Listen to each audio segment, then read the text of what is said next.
Bem-vindo ao Manóias, o podcast onde debatemos sobre as paranoias do fenômeno humano. Meu nome é Fernando e meus maxilares são muito fortes. Nossa.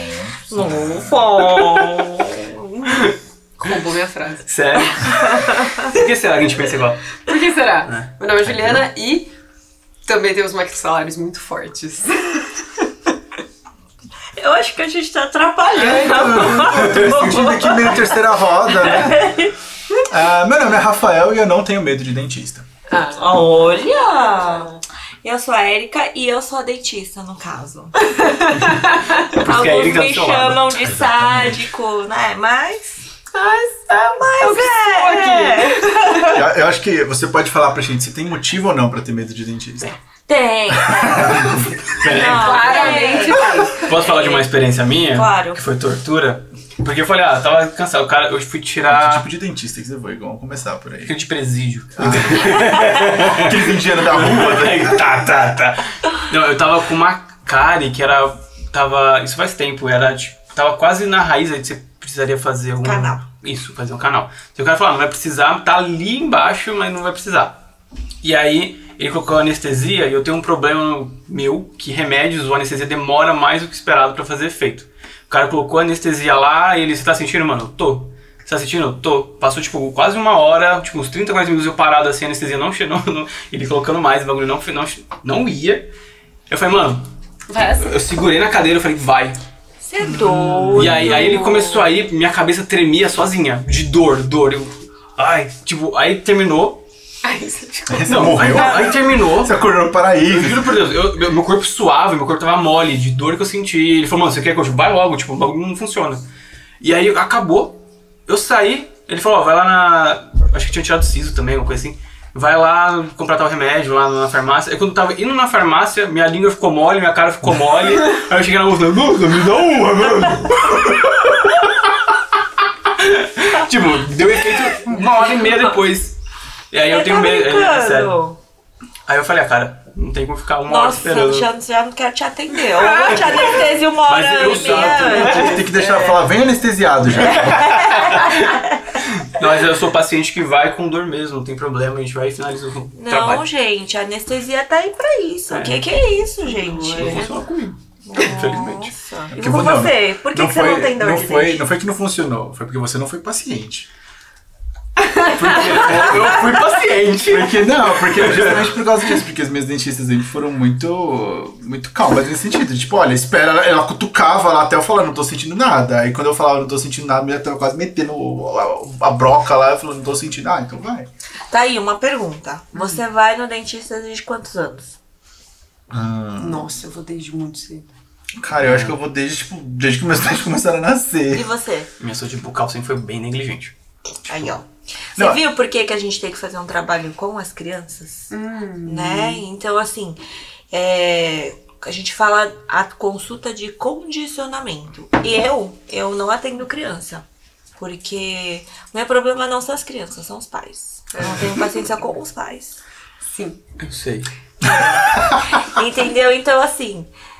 Mas a gente vê que quem nasceu pra isso, quem tem o dom pra isso, né, de tratar crianças, você vê, o problema tá sempre na base.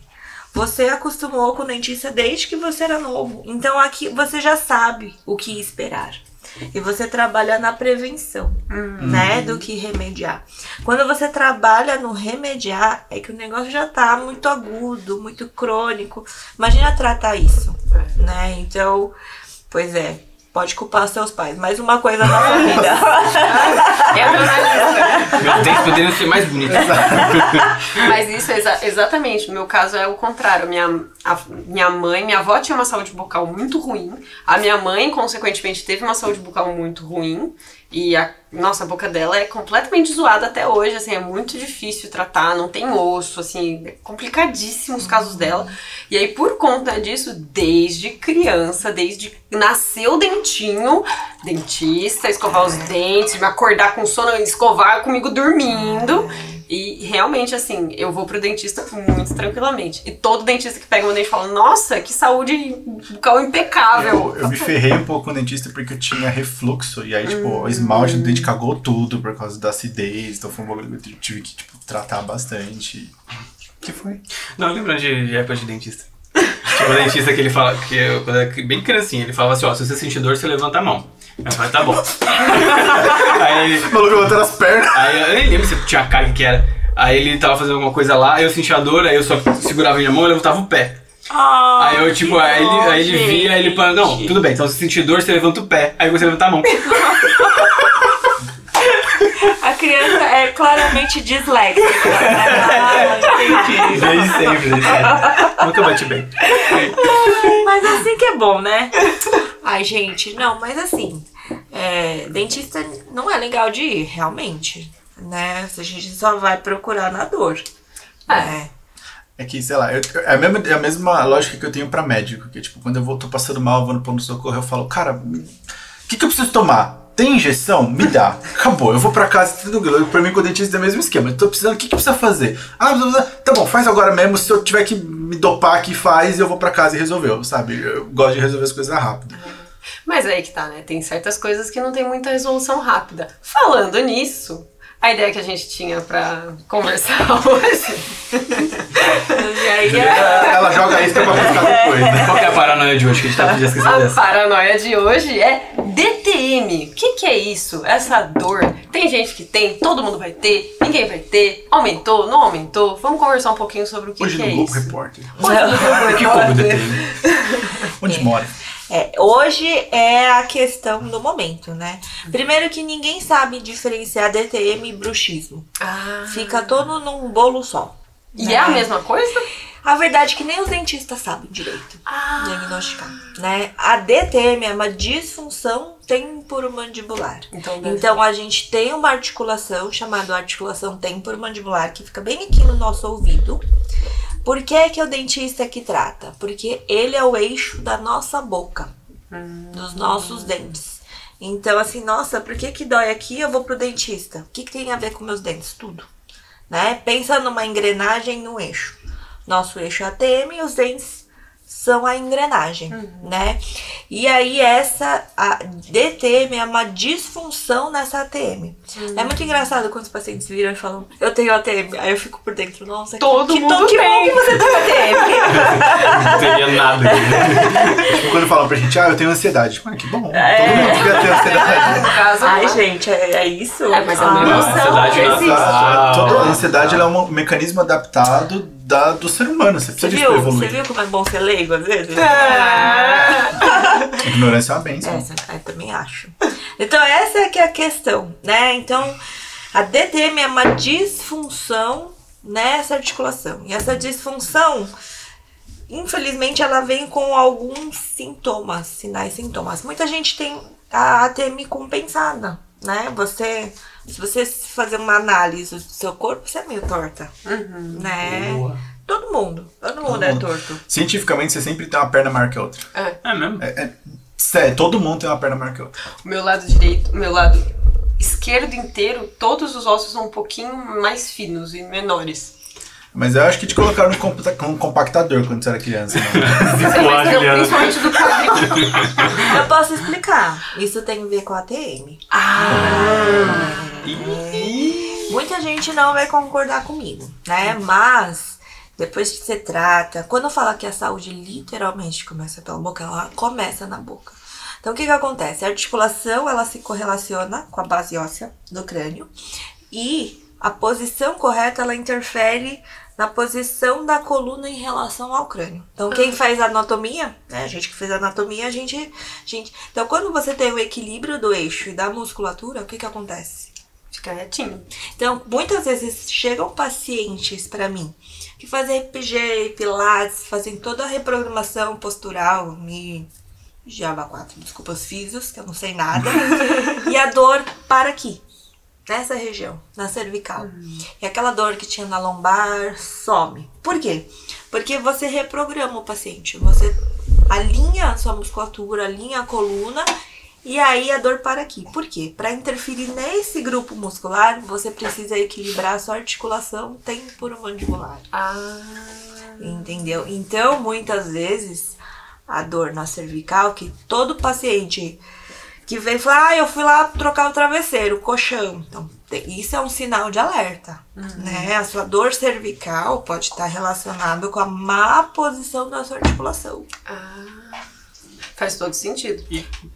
Pode falar. Qual que seriam os sintomas iniciais? Se a pessoa quisesse ficar atenta pra saber se ela tem ou não? Ó, assim, alguns são basicamente os mesmos, mas de acordo com algum paciente, eles se manifestam diferente. Principalmente, dor de cabeça, enxaqueca, ela começa atrás dos olhos, normalmente unilateral. Começa atrás dos olhos, ela irradia, ela vem até aqui, né, que é do músculo temporal, ela irradia lá pra cervical. Tem gente que tem cansaço, dor na face. Alguém tá se diagnosticando aí? Eu tenho. Não atualmente, mas já tive com frequência. Nossa, acho que eu nunca tive enxaqueca. Não, eu uso a plaquinha pra dormir. Eu vi, você é descendente de italiana, né? Ah, então, Os gente. italianos são propensos a DTM? Com certeza. Caraca, como assim? Com certeza. Porque tem a relação com a maxila, a posição. Então, o grupo de etnia com maior prevalência de DTM são os italianos. Mamma Portugueses. Eu sou italiana e portuguesa. E né, você de deve ter descendência. apneia. Então, eu não tenho mais porque eu operei o nariz. Eu tinha uma obstrução. Acho que hoje em dia eu não tenho, assim. É bem raro eu acordar assustado, alguma coisa assim que indicaria isso. Mas o que eu sinto exatamente, esse tipo de enxaqueca que você sente até pulsar aqui. Eu sinto pulsar de dor, assim, quando tenho as crises de enxaqueca. A dor aqui, trava tudo. E com a plaquinha, assim, melhorou bastante, assim. Você ajusta essa placa? Então, acabei de começar, mas a ideia é ajustar, né? Saber ajustar. Você dorme de barriga pra cima? Nunca, né? Não. Isso é um problema. Ela dorme que nem o Drácula, tá ligado? Não, eu acabo dormindo de lado. Porque os italianos, eles têm o queixinho pra trás. Né? Eu, inclusive, tive que puxar a minha mandíbula pra frente. Quando Ela tirou 4 dentes e colocou, encaixou a mordida. A harmonização facial. Não, exato. Eu tive que encaixar, porque era tudo pra trás. Meu queixo era completamente pra trás. Teve que puxar quando queria. Por isso que eu sempre fui no dentista. Teve que puxar toda a O mandíbula pra aparelho frente. ortopédico, né? O tal do freio de burro. Usem. Quer dizer, hoje já tá mais moderno. Graças a Deus, que era horrível. Mas assim, você usou na que moral? bom que você usou. Que bom que você usou. Eu tenho um dente que nasceu quase na língua, de tão pra trás que ele nasceu. Eu tenho até hoje a cicatriz que eu consegui Você tá sentir. pensando como seus filhos vão ser? Que filhos da família. Eu sou estéril. Que horror. Ele se esteriliza. Ai, Que horror. Eu tô deixando eles desconcertados. Desculpa, gente. Não, eu tô adorando, porque antes esse era meu trabalho. Tá, A gente tá entendi. trabalhando Agora vai ter mais uma integrante agora aqui. Agora tá Vai estar toda semana. gente, me salva. Agora eu vou ter DTM. Ele já tá arranjando os dentes. Né? Então, a pergunta que não quer calar. Quando que você tem essa dor? Olha, o que eu, na verdade, foi engraçado, porque eu tenho essa dor já faz alguns anos que eu nunca reparei muito. E, na verdade, quem me alertou foi quando eu fui na dentista, porque fazia 6 anos que eu não ia na dentista. Ela falou, olha, tá impecável, porém você tá com um desgaste importante. Então, a gente tem que começar a colocar a plaquinha agora, você tá com um desgaste muito alto pra sua idade. Aí que ela falou, você sente dor aqui? Eu falei, nossa, direto. Direto, bom eu ficar fazendo assim. Ela falou, então, não é bom você ficar fazendo muito assim, a gente precisa colocar a plaquinha e tal. E foi aí que eu descobri. Mas até então, eu achei que era só porque eu sinto os estralos. Eu falei, é só porque minha mandíbula é meio torta e tudo bem. E a vida que segue. Minha cabeça estrala de vez em quando, mas É. tudo bem, não é quando é nada demais. O crânio tá caindo pro lado aqui. O olho não pisca mais. Imagina o estalo. O que é o estalo? Imagina que você tem uma gaveta e a gaveta tá no trilho. Quando você prende aquele papelzinho lá atrás na gaveta, você tenta puxar e a gaveta não sai. Isso é o estalo. Né? Você tenta puxar e a gaveta vem de um lado, depois vem do outro. Então essa é a mesma teoria do estalo. Mas esse estalo, ele vem em qualquer tipo de movimento? Ou movimento de abrir e fechar normal? Sim. Que é nossa mandíbula, ela faz isso aqui. Ela tá aqui, ela gira um pouquinho e ela desce, junto com o disco. A minha tá Então, assim. Então, pra que serve a placa no caso? No extrato eu vou pro lado, assim, tipo... Não, o meu só de abrir, ó. Sim. Você tem um desvio importante aí. Tem um desvio importante. Tá quebrando. Então, é o seu quê? A sua articulação que não tá no eixo correto. E a placa, teoricamente, ela não serve para impedir só o desgaste. Porque se a gente fizer uma análise, né, avaliar clinicamente sua mordida, você vai ver que você não vai ter desgaste em todos os dentes. Seus desgastes são pontuais. Fala, mas o que é isso? A sua mordida, ela seleciona onde que ela quer desgastar? Então, vamos voltar na teoria do eixo. A gente tem um eixo e quando vai abrir e fechar, ela teria que, teoricamente, bater por igual. Então, quando esse eixo tá torto, ele bate e desloca. Bate e desloca. Então, a gente tem uma falta de eixo que faz bater e deslocar. Aí que tá o desgaste desuniforme. E quais são as consequências? Tipo, se a pessoa não faz um tratamento, não usa a placa... Aí que tá! Aí que nunca mais abre a tá! boca? Então, se você vê, se a gente pegar antes, não vamos muito longe, antes da pandemia e depois da pandemia. Antes da pandemia vinha menos gente com dor, tá? Mas com desgaste nos dentes, mas não com tanta dor, né? Depois da pandemia, os dentes começaram a quebrar, dor, e veio o combo inteiro, né? Nosso corpo, nosso sapato. Você compra um sapato, você vai ver como que o indivíduo anda pelo desgaste da sola. Quer dizer que ele tá com dor? Não. Então, nossa boca, ela compensa esse eixo. Já fez aquela restauração alta? Só... ficou meio alto, depois de uns dias abaixou. Você fala, não é que a restauração abaixou, Seu corpo. a sua articulação acomodou. E até então a gente acomoda bem com esses conjuntos de compensações. Que você compensa a articulação e consequentemente a musculatura. Então a dor da DTM, ela vem muito das dores musculares. São os músculos que articulam, que fazem parte, né, da função da boca para comer, falar, mastigar. Então ele vem até o trapézio. Então quando você tem isso, você tem um desequilíbrio de um todo. E quando é que manifesta a dor? Aquela dor insuportável. Quando o paciente não sabe lidar com seus problemas internos. Aí a boca, ela vira um para-choque. Né? E aí é curioso, né? Não, eu achei simbólico até, né? Do tipo, de você... Por não saber lidar com esses problemas, talvez de expressar esses problemas, o lugar onde você manifesta o maior sintoma é a sua própria boca, onde você usaria para se comunicar. Cara, Sim, imagina, boca, cabeça, a pessoa fica impraticável. Qual que é a risada? O que aconteceu? O inconsciente aí. Que é foi, porque quando a produtor? pessoa não se comunica, não acessa o inconsciente. Exato. Aí ele tá rindo porque ele tá tipo, eu sei. Ele é o nosso id pensando nas merdas que ele fala. Mas isso que você falou, Eric, eu achei bem legal, pensando no... Porque eu vou muito pra área da neurociência, né? E aí foi uma coisa que quando o Renato comentou disso com a gente eu até questionei ele. Porque em neurociência o que a gente sabe de nervos faciais, principalmente, que são muito afetados por condições tipo ansiedade, é o trigêmeo, né? E aí eu pensei na conexão dele justamente por causa desse controle dos músculos faciais. E aí, nesse esquema, né? Uma pessoa ansiosa, ela tem o trigêmeo é afetado, ela tem por isso que tem um enrijecimento mandibular. E aí isso... Não tem pesquisas que indicam tanto isso, né? Uma coisa triste, né, da nossa ciência, que todas as especialidades são muito divididas. Até mesmo na odontologia, né? O cara que faz canal não faz raspagem, o cara que faz isso... E aí, quando a gente tem essa desconexão das especialidades, a gente perde num todo, né? Então, na minha concepção, sem ciência, sem apenas observação clínica, né? Que com certeza tem relação. Mas aí... A gente tem aqui umas coisas muito interessantes, né? Colinha da A colinha da Juliana. colinha da Juliana.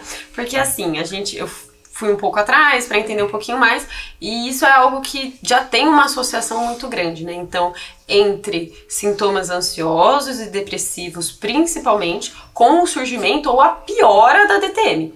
Então, assim, quando você vai comparar os grupos, o grupo que tem a DTM mais intensa, com mais dor, relata mais dor, eles normalmente têm uma pontuação muito maior em ansiedade, depressão, estresse. A gente tem um questionário básico do paciente quando ele entra aqui. Na verdade é para eu rastrear. Eu faço algumas perguntas estratégicas. Também tem um questionário completo que é de todas as escolas de dores mundiais, eles têm um consenso. Porque a dor é uma coisa muito subjetiva, né? Cada um entende a dor, cada um classifica a dor da sua própria maneira, né? Tem gente que vai pro parto e o negócio sai, e tem gente que tá urrando de dor. Então ele é muito subjetivo. Mas sim, tem tudo a ver com a depressão e a ansiedade, né? E principalmente nos dias de hoje, que muitas pessoas usam remédios, né? Psiquiátricos, né? No caso. E aí que a gente entra, tá na bula do remédio. Como sintoma colateral da medicação? Ele mexe no sistema nervoso central.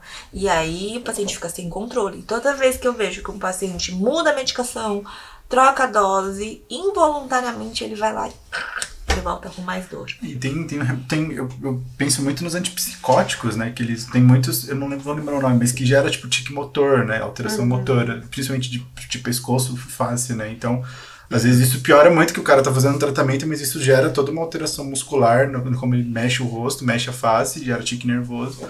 E deve piorar também nessa linha. É um acompanhamento a mais que você precisa fazer, que às vezes o cara que tá tomando medicamento, sei lá, pra esquizofrenia nem pensa que precisa, mas também precisa. Sim. E é interessante também, né, você perceber essa... Porque na nossa área a gente também vai perceber um aumento de uma queixa derivada de uma questão social específica, né? Então o nível de ansiedade, isso pesquisas mostram que aumentou muito no Brasil. O Brasil se tornou já era em 2014 e hoje permanece sendo... Isso aí, permanecer sendo voz da minha cabeça. 2014 tem uma pesquisa mesmo. Você precisa de psicólogo. Voz da minha cabeça fala, continua. De ser o país que tem São Paulo sendo a grande metrópole com a maior quantidade de pessoas com adoecimento psicológico do mundo. Então, 2014 mostrou essa pesquisa e esse resultado. E com a pandemia aumentou muito mais no Brasil o nível de ansiedade, depressão e muito mais o uso de medicamentos para combater a ansiedade, depressão e outros transtornos que vão desenvolver a partir daí. Mas é interessante você perceber o aumento da gravidade desses sintomas desses pacientes exatamente nesse período. Eu vou devolver a pergunta. Não foi a pergunta, foi só uma... não.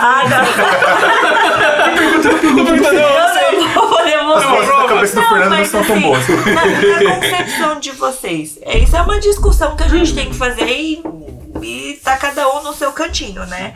Na concepção de vocês, por que o brasileiro, ele é o povo mais ansioso? Nossa, tem tantas razões. Tem muita razão. Porque essa pesquisa ela mostra também, né? O Brasil é um país extremamente desigual. Então, você tem pessoas que trabalham e ganham apenas para sobreviver, né? Então você é privado de questões básicas como lazer, cultura, entre outras questões. A gente vive num país que é um dos mais violentos. Então você tem uma questão de violência cotidiana, né? Violência urbana. Como ele analisou grandes metrópoles de cada país, né? Então o que ele mostra são questões de São Paulo, né? Então a gente não pode generalizar tanto assim. Mas você tem questão de um distanciamento social, as pessoas não se comunicam, não conversam, não têm afeto. Isolamento, né? Esse isolamento. Então tem diversas variáveis que vão influenciando e contribuindo para isso. Mas uma assim... Olha, se me perguntasse, eu diria que é um conjunto entre a violência social, a violência tipo, no geral, a desigualdade social. Tem uma questão cultural do brasileiro que também é muito, muito importante da gente lembrar que o brasileiro... Até tem aquela brincadeira de que o brasileiro é muito hospitaleiro, mas isso demanda também num movimento cultural da gente de agradar o outro, e isso também gera muita ansiedade. Então, é uma mistura disso tudo, mais essa questão de isolamento, que, como o Fernando colocou, cada vez mais as pessoas vivem sozinhas, interagem pouco. São Paulo é uma das únicas cidades no Brasil que você tem esse movimento de, eu vou entrar no ônibus, não vou olhar na cara de ninguém, não vou falar com ninguém, não sei o nome do meu porteiro, não sei o nome do cara da padaria. Não, tipo, é muito comum isso acontecer. E tem esse distanciamento social muito grande, né? Então, vai somando todas essas variáveis e você acaba terminando sempre numa pessoa mais, eu não diria doente, mas mais propensa a adoecer. Isso é tão curioso, porque eu tenho um paciente que ele nasceu na Bahia, ele se mudou para o Rio, ele se mudou para São Paulo e ele adoeceu por causa de São Paulo. Ele fala, mano, vocês não conversam, vocês não saem, é muito difícil ter amizade, é muito difícil vocês se encontrarem. Tipo, eu não consigo viver aqui. Então, é uma questão de São Paulo. Tipo, São Paulo é uma cidade bem adoecida. O que eu vejo, né? Porque, queira ou não, quando a gente faz um tratamento de disfunção temporomandibular, você acompanha, você vira amigo do paciente. Porque você tá lá ajustando, assim, conversar. Então, a intensidade da dor depende muito de como ele passou a semana. Eu falei, e aí, o que aconteceu? Briguei com meu marido, não sei o que lá, tô em tensão, provas. E aí a dor se manifesta, né? E eu vejo uma prevalência muito grande em jovens. Em jovens, né? Não adultos. Você vê que quando a gente vê o corpo fala, o corpo literalmente fala. Eu falo que tem gente que se manifesta o estresse naquela gastrite nervosa, tem gente que o Renato se coça inteiro, Renato, meu marido, né, se coça inteiro, começa a ficar com pereba, tem gente que cai cabelo. Eu tava falando com a dermatologista, a queda de cabelo, ele não tem uma causa específica, ele tem a queda de cabelo ela é uma consequência. Entendeu? E aí a DTM é uma que entra no bolo, né, daquelas doenças de estresse. E eu vejo uma prevalência muito grande em jovens, assim, no dia a dia clínico. A DTM, ela é um nome, até a denominação, até as pessoas confundem, né? Falam, mas a DTM articular, eu opero, não opero. Então, ela é um nome meio, não sei que área vai abranger para pegar. Mas quando a gente trata, né? Vou até cuspir aqui. Corta. A gente vê uma prevalência muito grande em jovens. E eu vejo que, assim, isso aqui é uma inferência minha, né? Nada científico. Mas é quando a gente não consegue lidar bem com as nossas emoções. Quando a gente... Sabe aquele alimento que cai mal? A gente não digere. Então, de tanto conversar com o paciente, é aquele sentimento, aquele casamento que não vai bem, aquele trabalho que ele só vai porque tá ganhando bem. Muitos jovens de TI, né, ficam o dia inteiro, né, no computador, alto nível de estresse, de cobrança, isolamento social. E aí, às vezes, a pessoa não sabe mais lidar com o próximo. Mas isso é bem interessante, porque é o que a gente fala um pouco, né, a gente chama de modelo biopsicossocial, né? Então, tem uma questão de, às vezes, ter uma alteração mesmo na conformação da mandíbula, mas aí a gente tem esses fatores psicológicos, o estresse, de ter o fator social, que é o isolamento. E aí, eu achei interessante, porque tem um ciclo que é bem interessante, né? Então, assim, a pessoa que tem TTM e tá num momento de crise, um momento de dor, o que acontece para piorar a dor, né? Então, assim, tem uma causa desconhecida, de repente começou a doer, aí isso faz com que a pessoa perceba a ameaça de começou a doer. Então isso já vai, e aí gera um medo, o medo catastrofiza essa dor, então você começa a ter medo da dor que vai piorar. E aí a dor piora. Por quê? Porque você vai ficando com medo, você catastrofiza o que vai vir depois disso e vai aumentando ainda essa causa desconhecida. Então, o paciente da DTM, ele vai entrar nesse ciclo e fica. Por quê? Porque ele nunca sabe quando vai vir a dor. Muitas vezes a gente não tem uma causa conhecida da dor, então, né? São fatores psicológicos, são fatores sociais, e ele vai intensificando essa dor. Então, isso que você sente no consultório de o paciente recorrente, ele vem falar do casamento que não anda muito bem, ou do trabalho que tá estressante, aquele é um grande fator para piora dos sintomas dele, né? Então, é aprender a manejar tanto essa dor quanto os fatores de estresse, né? Exatamente. Quando eu falo pro paciente, porque é difícil, né? Você fala, procura ajuda, né? Isso eu falar. Tem muita gente que ainda, felizmente hoje a terapia ela é uma coisa bastante difundida. Hoje em dia até, graças a Deus, né? Porque hoje a gente tem ajuda, mas ainda existe um certo preconceito. Ele vai falar, vamos, né? Eu não sou louco. Vamos, vamos. Eles preferem até procurar tomar remédio, né? Que é uma solução mais imediatista. Outro ponto que a sociedade, um problema que a sociedade mostra, o imediatismo, né? De, vou tomar o remédio e melhorar aqui. Eu tô com dor aqui, vou tomar o remédio, né? Você tá fazendo o quê? Você tá tomando analgésico, uma coisa para uma medida paliativa. E aí o paciente precisaria procurar ajuda para ver essas questões. Eu tenho um paciente que ele aponta assim, eu tava andando na praia, do nada veio a dor e eu não consegui aguentar. Não veio do nada. Veio daqui. Né? Porque eu falei, o senhor é muito inteligente, né? Porque, assim, isso é uma doença de gente que pensa. Gente que pensa demais, né? Problematiza ou não vê a saída nos seus pensamentos, a ansiedade, né? Por quê? A pessoa vai pensando e aquilo fica tão grande no pensamento dele, ele não tem solução para aquele pensamento, não sabe manejar, né, os sentimentos ou dar um escape para aquilo. E aí o corpo fica todo enrijecido. E aí que vem a dor, né? Então, a manifestação de um pensamento de uma forma clínica, né? Que você vai manejar, assim, sabe aquela, quando você vai fazer massagem? Vão perguntar, nossa, aqui tá doendo, e você nem imaginou, você nem que tava doendo. Que tava doendo.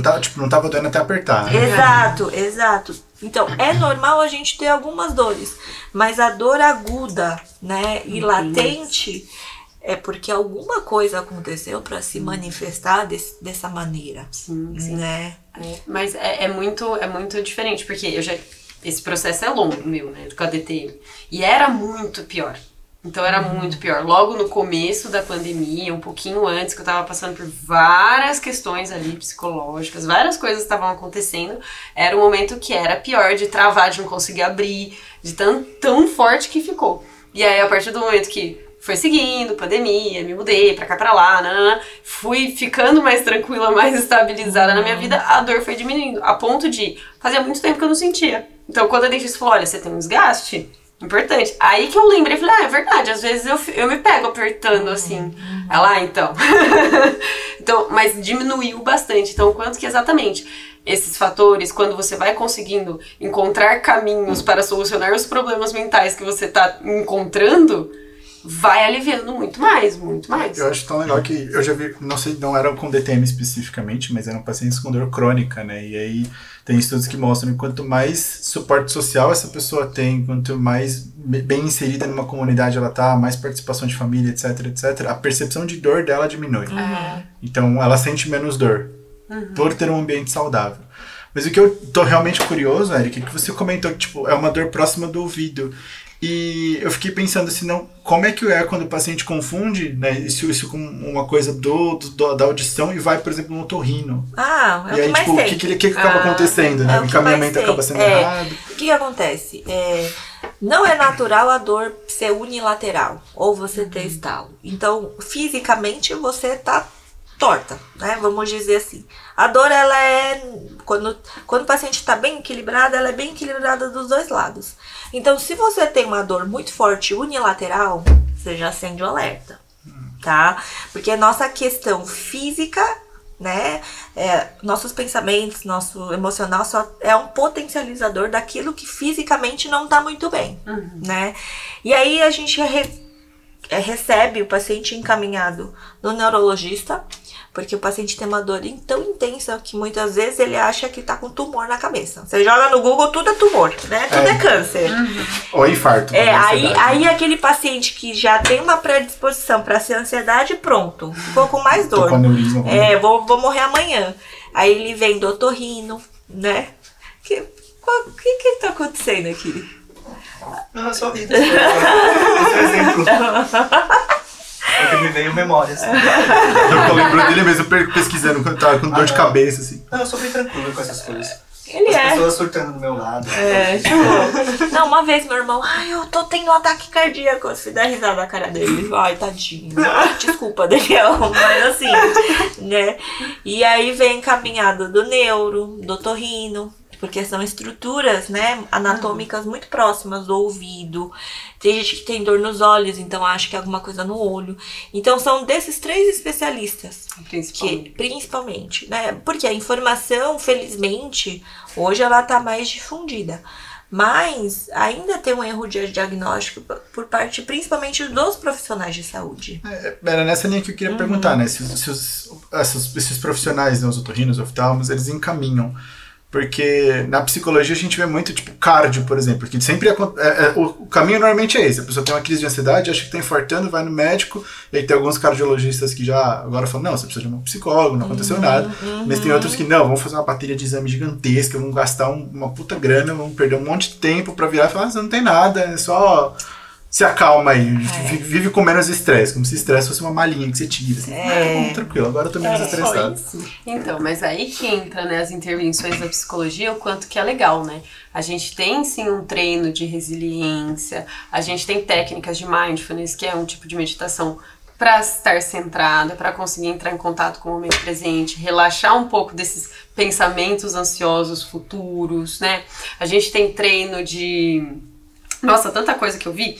Intervenção de esperança. Então, assim, exatamente para melhorar um pouco esse quadro crônico quase que o paciente da DTM tem, né? Então, assim, e principalmente manejo da dor. Então, isso é uma coisa muito importante, né? Dependendo de quão crônica é a DTM do paciente, ele vai ter que aprender a conviver com a dor. Com certeza. Eu falo assim, que o que acontece? A gente melhora muito a dor, porque a manifestação física a gente consegue intervir. Hoje tem várias, né, medidas, cada diagnóstico é individual e também o tratamento, né? São várias. Aquele vai pra acupuntura, vai pra fisioterapia. Calma, gente. Então tem que ter uma avaliação bem feita para saber qual é o tratamento que você tem que seguir. Mas o manejo clínico a gente consegue melhorar bem. Mas lembra que aquilo é só uma consequência de um todo do paciente. Eu sempre falo de mim para o paciente. Porque é quando você aproxima, né, o paciente dos seus sintomas, quando você fala. Todo mundo já teve um episódio de dor. Sabe quando você chora muito? Você chora, começa a tudo doer. A dor é praticamente essa, porque você tá tudo enrijecido.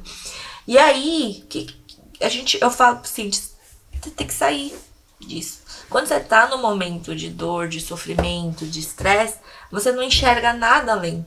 Então, me parece que é uma falta de esperança. Né? Uma falta de perspectiva do futuro. E aí que eu acho que entra o papel de vocês, né? A pessoa que tá naquele momento, ela só vê isso, né? Igual o cavalinho, né? Não vê outra coisa, só vê a dor, só vê a dor, só vê a dor. E aí, quando você procura profissionais que podem te ajudar, você começa a ampliar os seus horizontes. E a partir de um momento que, né, e é com vocês, eu não tenho nada com isso, né? Cada um com seus problemas. A partir de um momento que você começa a ampliar, a gente vê que o paciente começa a melhorar, né? Então, eu sempre falo, todos os profissionais da área da saúde, a gente tinha que dar as mãozinhas, né? Conversar um com o outro, né? Porque, outro exemplo, eu tô olhando a Gil porque ela tá na minha frente. Mas a população brasileira... Quanto mais ela for cobaia, melhor. A pessoa que tem dor, eu já... então. Foi em mim. Então, por quê? Porque você é um perfil de uma pessoa muito inteligente, que você você é muito racional, me parece ser. É uma leitura do paciente, né? Não sei, vai que eu erro aqui. É verdade. Então, você deve pensar muito, calcular muito tudo que você faz. E você é de origem italiana, tá? E você... Sorte a sua que você é magrinha. Porque se você fosse mais cheinha, você não ia respirar. E qual que é outra questão do paciente? O paciente de DTM, muitas vezes, por ser de origem italiana, ele tem um queixinho lá pra trás. Se você ver o perfil, ele tem... O que acontece? Quando você dorme, o queixo vai lá pra trás. Ele tem apneia. Ele sufoca. Quando você tem apneia, você não entra no sono REM. Então, você não descansa o seu corpo. Então, imagina, né?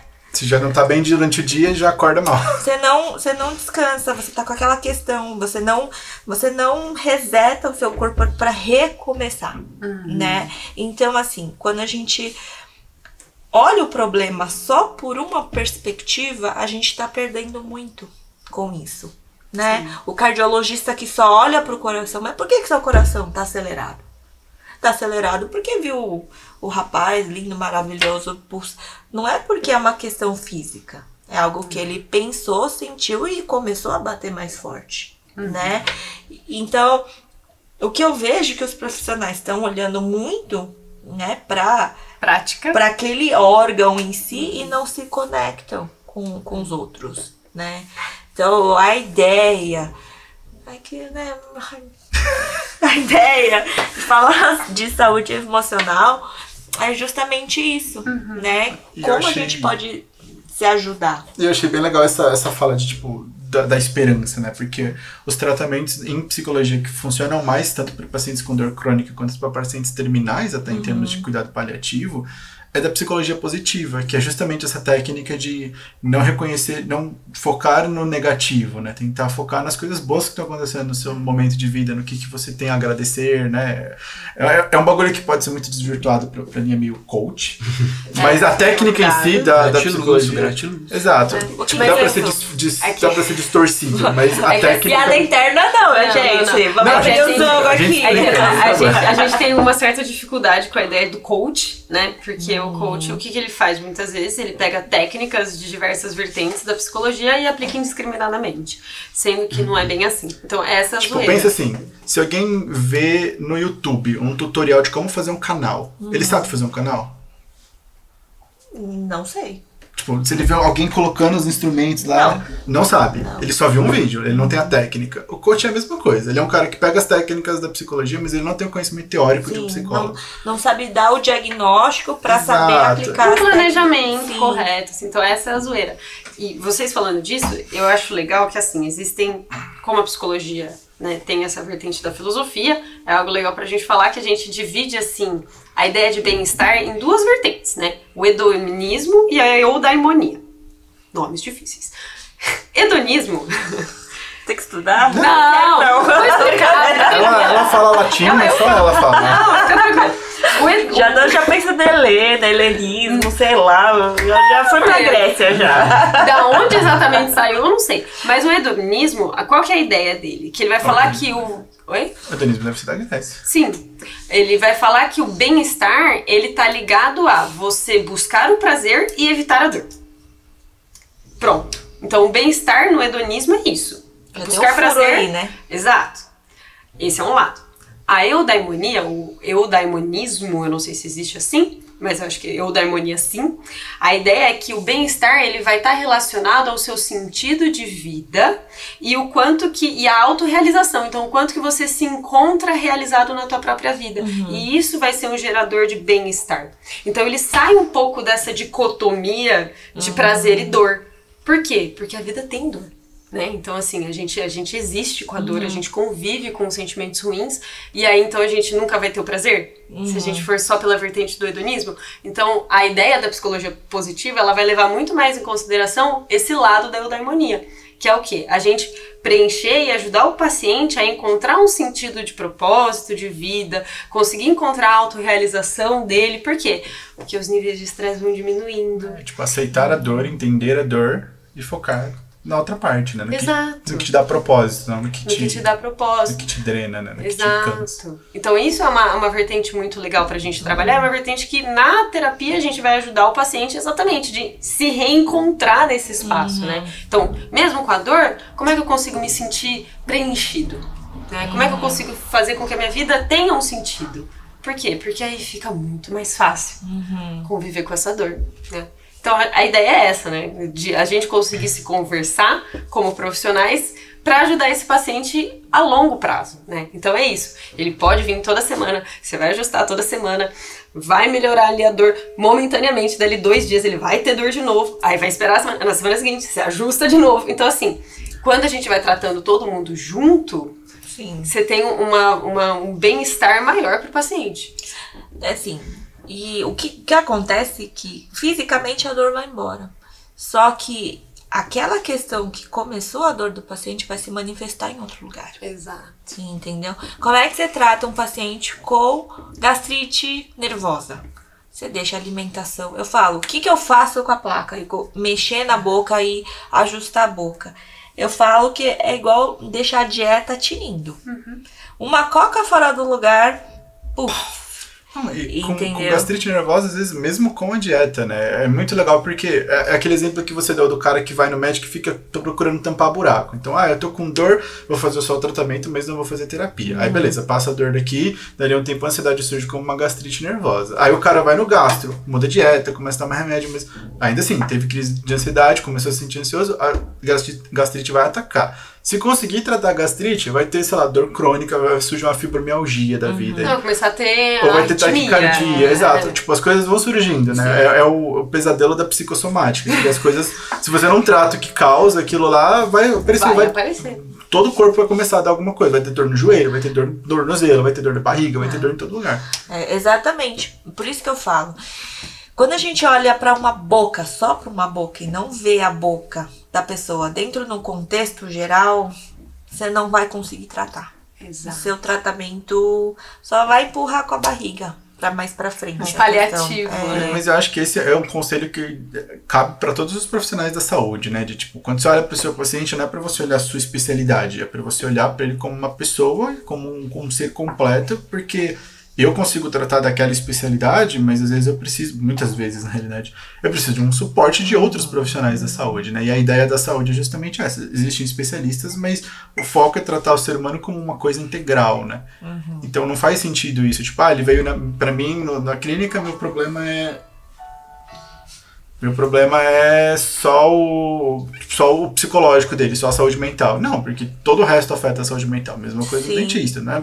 Só a sua boca. Não, tudo afeta a boca. Fui num curso metida besta, num curso de psicólogo, né? Um curso para psicólogo. Ele estava aberto para as outras especialidades, né? Pra gente discutir um pouco. E eu gosto muito de comportamento humano. Né? Eu acho uma coisa essencial quando você é da área da saúde, né? Se você olha e fala, tem esse sintoma, vamos tratar assim assado num protocolo, que é o que nossos amigos americanos fazem. Está certo, está certo. Por que que os médicos brasileiros, a gente é mais eficiente no tratamento da doença? Por que que a gente recebe tanto paciente lá de fora? Porque a gente humaniza, né? O humanizar, ele tá muito, né? Virou um jargão que ficou feio, né? Mas o que a gente fala? A personalidade do operador, ela influencia. Porque a gente é um ser humano que influencia o outro ser humano, né? Às vezes eu falo, às vezes eu acho que o paciente melhora porque eu conversei com ele. E às vezes é isso mesmo, né? Então, assim, se a pessoa tá procurando a gente porque precisa de ajuda, sim, a gente vai olhar clinicamente, né? Mas é a nossa personalidade que tem que influenciar no outro. Sim. Por isso que profissionais da área da saúde precisam fazer terapia, precisam estar bem com o seu emocional, porque você tá influenciando na vida de outra pessoa, né? Coitados, eles fazem um podcast na clínica, eles passam, eu tô lá, com a cara emburrada. Eu tô muito concentrada, gente. Eu falo, bicho, não, só passa aqui. Só faz assim. Não, eu tô tão concentrada porque é uma... Não sei vocês, né? Mas eu sinto que é uma carga tão grande. Sim. Que a gente recebe, a gente tem que ter uns 3 segundos, né? Pra dar uma... Tipo, sai todo mundo daqui, tem que ficar 30 minutos no chão. Aí você se restabelece. Sabe aquela criança que não fica de castigo, fica encarando o canto da parede? Então, esse sou eu com vontade própria.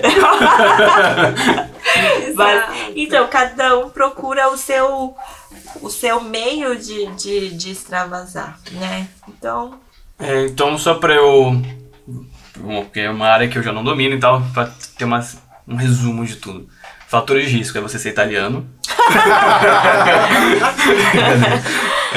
Os sintomas que a pessoa pode... já é. Eu não quero ser algum preconceituoso aqui, tá? É uma carga genética que tá aí, né? É igual falar pra um oriental pra ele não ter olho puxado, né? Tem uma travou. Anatomia? Anatomia? Não. Putz, grilo, eu odeio quando trava assim. Ele é diferente. Anomalia. O oriental que não tem olho puxado, ele não tem alguma coisa, né? Então, tá bem miscigenado, né? Essa é a questão do Brasil também, né? Exato. No Brasil tem uma miscigenação.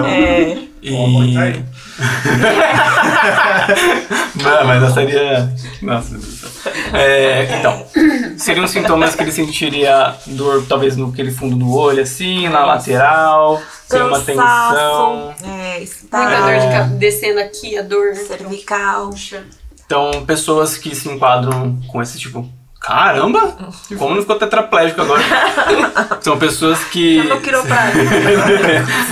Pessoas que se enquadram, percebem esses sintomas, provavelmente eles possuem... provavelmente eles podem ter uma questão com DTM. Tem. Então, se vocês têm, sentiu isso, já era, acabou. Já era. E aí, você acha que tem, porque você provavelmente tem. E aí é procurar, então, ajuda.